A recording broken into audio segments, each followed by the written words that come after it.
your comfort zone. We hear this all the time in church. And do you know what the issue is for many of us? Many, even you sitting here this morning, you might have a plan B in case God doesn't show up in your life.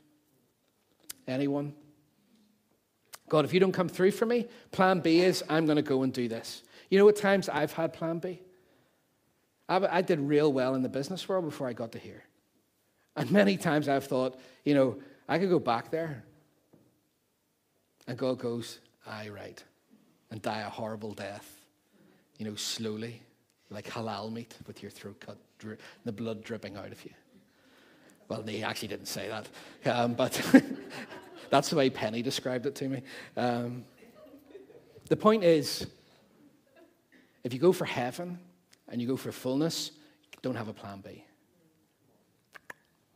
Plan Bs will rob you, because what it does is in the back of your head, you always go, God, I'm not going to take that step, or I might not just go the full whack. Why? Because if you don't come through, if you don't work out, I can always fall back on my business, my wife, my money in the bank, or whatever. No plan Bs.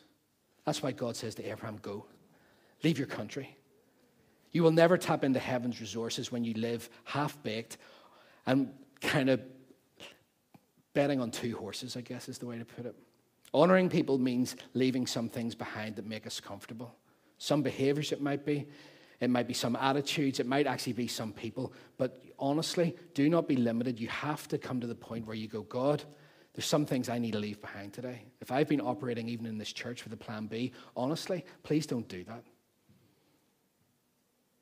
Please don't do that. He then says, number 3, leave your family. Now, it's interesting. God says, Abraham, leave your family, but Abraham takes his family with him. Okay? Now, what was God talking about? Because family is really important. He wasn't, this is where you get the religious people going, oh, God's going to just